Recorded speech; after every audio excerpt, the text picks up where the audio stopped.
Hello face stuffers, today I will be making chicken enchiladas, so let's get started. So we're going to start with the chicken. This is the chicken tenderloins that I get from Trader Joe's.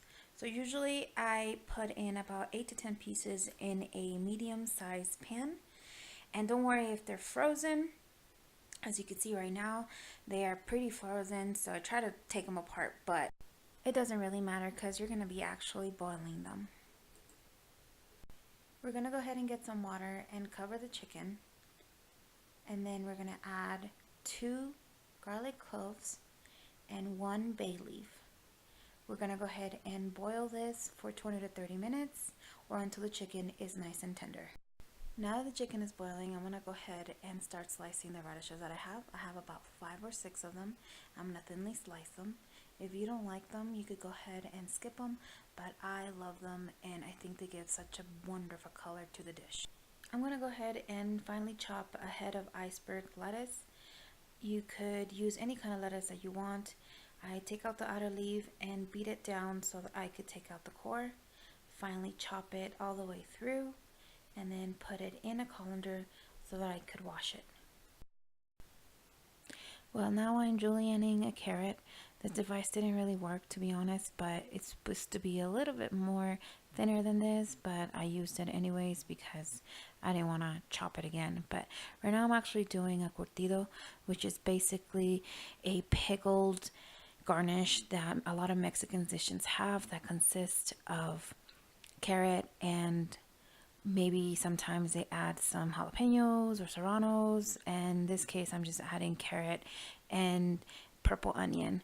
I felt like it needed a little bit more onion, so I added a little bit more onion to it. To season this, I'm going to add 1 teaspoon of sugar, 1 teaspoon of salt, a teaspoon or more of dry oregano, and you crush it between your hands. And then you're going to add about 2.5 or 2 tablespoons of vinegar. That's all on taste. You're going to go ahead and mix it thoroughly so that it gets incorporated. Once incorporated, you put it in the refrigerator. In this bowl, I have all the chilies that I'm going to be using. It's 2 chile anchos, 3 chile guajillos, and 4 chile California. So time to make the sauce. So right now I am actually deveining all the chilies that we talked before, taking all the seeds out and putting them into a medium-sized pot with an actual huge onion. It is very crucial that you do not touch your face once you do this because it will hurt a lot. I've done this before and it hurts. So now we're going to be adding 3 tomatoes, 3 bay leaves, 4 cloves of garlic, and 8 allspice pearls. We're going to go ahead and bring that to a boil, and it should look like how you see it right now. They should be nice and soft. The tomatoes should be super squishy, and all the chilies should be rehydrated. Once you put all your chilies into your food processor, make sure to save just about 1 cup or 2 cups of that broth because you're going to be using it later. Once you have everything in your food processor, add 2 ladles of water, and then we're going to be adding the spices. Keep that water still because we're going to be needing it a little bit later.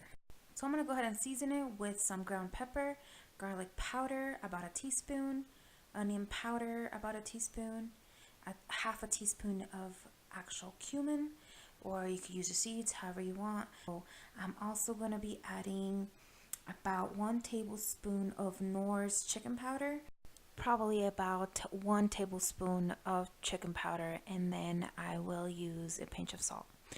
So we're going to go ahead and blend all of this and make sure it's nicely blended. So the food processor didn't actually work very well. I wanted a consistency a little bit more smoother, a little bit more finer. So I brought down my Ninja and finished what I needed to do.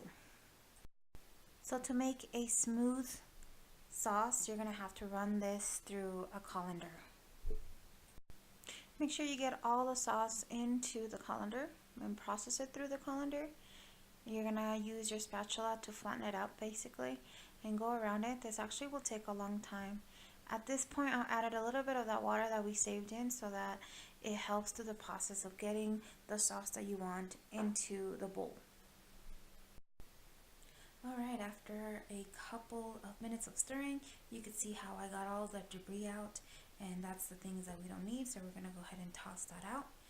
and then you're going to be able to see the final sauce stage, I guess. You could see how creamy it is, and then there's no lumps and everything, and that's what you want. Very smooth texture.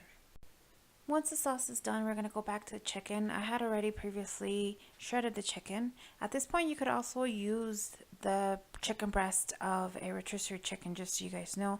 It's faster anyways too. Sometimes I do that, I cheat on that. So we're going to season it with a little bit of pepper, some salt, onion powder, and garlic powder. I didn't show the onion powder because I added a little bit later, but I did add it a little bit. And then make sure to add some cumin. Not so much, but some. So we're going to bring the chicken into the stove, and we're going to add about 2 tablespoons of oil, and then you're going to let it warm up a little bit. I would preferably would have used the oil first and then add the chicken to it, but I did it this way, so it's okay. So I'm going to stir it up a little bit to get all those spices in that I added earlier. Just make sure not to dry out the chicken, so just for a little bit, like about 1 or 2 minutes, make sure that it's a little bit warm. And then we're going to be adding the sauce that we made. So I have no idea what happened to the video of me adding the sauce to the chicken after it was warm. So just add about 1.5 cups to the chicken and stir it until it becomes to a boil. Make sure, and then set it aside. Right now what I'm going to do is I'm going to add some oil into a pan, and I'm going to kind of lightly fry the leftover sauce. And right here you see it bubbling. Make sure it's nice and hot. Be very careful because it does splatter, and so you will get burned.